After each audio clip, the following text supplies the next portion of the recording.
안녕하세요. 뉴스반장입니다. 특검을 하자 이런 요구가 있고 또 많은 분들이 거기에 동의한다는 것을 잘 알고 있습니다. 그래서 이 문제에 대해서 검찰의 수사를 일단은 국가기관이 하는 데니까 지켜보되 미진한 점이 있거나 또는 의문이 남는다면 저는 그게 특검 형식이든 어떤 형태로든 더 완벽한 철저한 진상규명과 그의 엄정한 책임 추궁이 반드시 필요하고 그 점에 대해서 전적으로 공감한다는 말씀을 드립니다. 그런데 윤석열 후보께서 이 사건 주임 검사일 때 이 대장동의 초기 자금 조달과 관련된 부정비리 문제를 알고도 덮었다는 문제 제기가 있습니다. 이족하다면 이 부분 역시 특검의 대상으로 삼아야 한다라는 점 말씀드립니다. 더불어민주당 이재명 후보가 지난 10일 대통령 후보 초청 관훈 토론회에서 국힘당의 어이없는 대장동 특검 공세에 일단 검찰 수사가 다 끝난 뒤 미진함이 있거나 또는 의문이 남는다면 완벽한 철저한 진상규명을 위해 추가로 특검을 실시할 수 있다는 발언을 했습니다. 그러면서 대체 내가 무엇을 잘못했는가라고 기자들과 관훈 토론회 패널들에게 되물었는데요. 어떤 누구도 이 말에 답을 하는 사람은 없었습니다.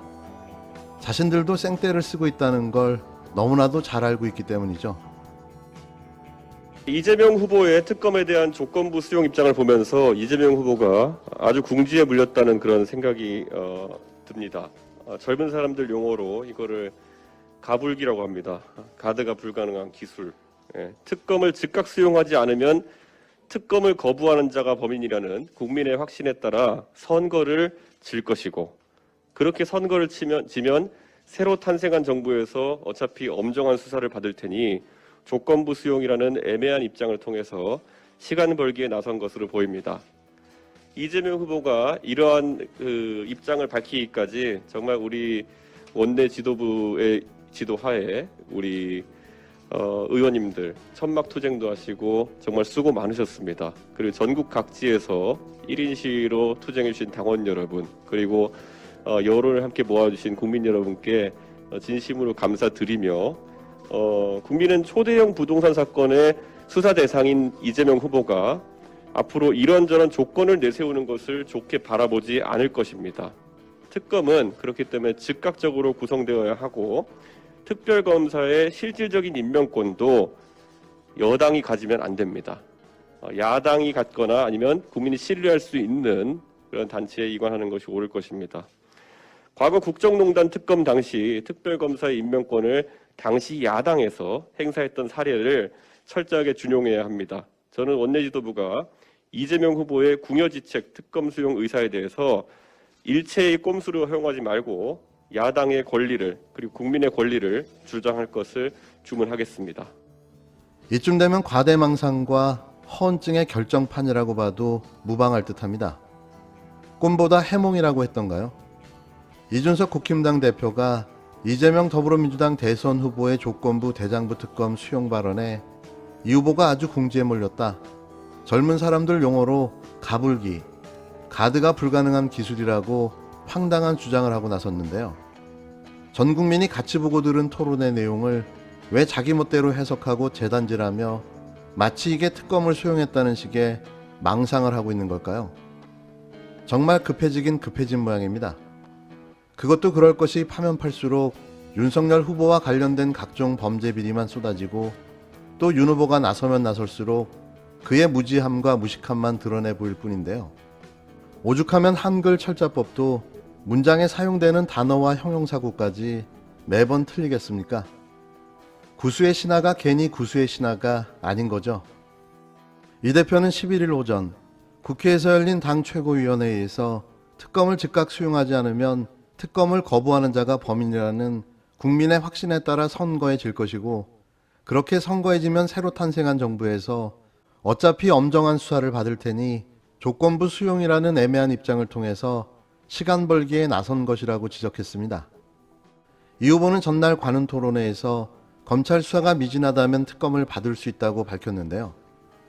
이게 이재명 후보가 말하는 내용과 부합되는 내용일까요?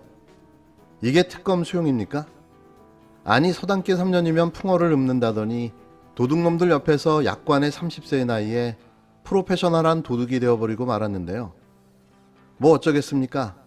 보고 듣고 배운 게 그건걸. 이 대표는 국민의 초대형 부동산 사건의 수사 대상인 이재명 후보가 앞으로 이런저런 조건을 내세우는 것을 좋게 바라보지 않을 것이라며 특검은 그렇기 때문에 즉각적으로 구성되어야 하고 특검의 실질적인 임명권도 여당이 가지면 안 된다고 허무맹랑한 주장을 이어갔는데요.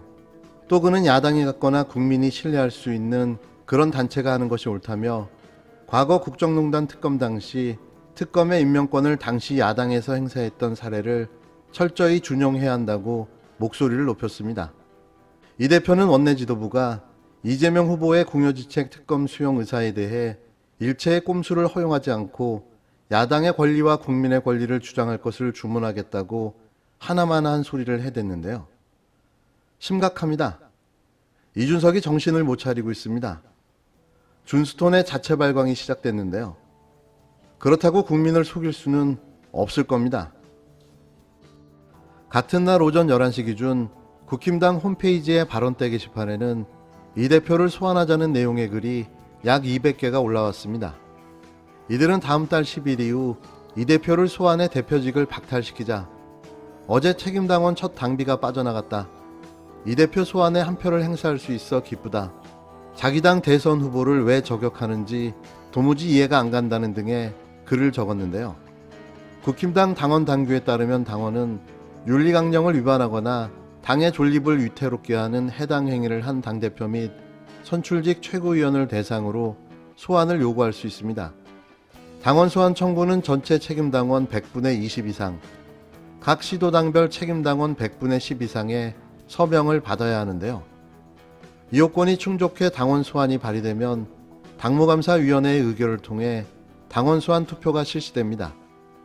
투표는 전체 책임당원의 3분의 1 이상의 투표와 유효 투표의 과반수 찬성으로 확정되는데요.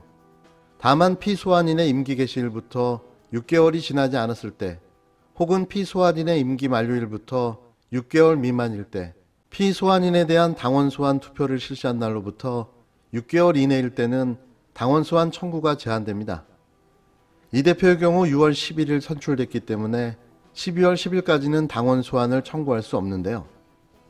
2030 세대 당원들이 마침내 봉기하고 일어섰습니다. 이 대표의 언행을 용서하지 못하겠다는 건데요. 대표직 박탈까지 하겠다는 겁니다. 아사리판으로 변해가는 국힘당, 안팎이 점입 가경입니다. 이준석 대표에게 오징어 게임에 나오는 명대사 한마디를 들려주고 싶네요. 제발 그만해.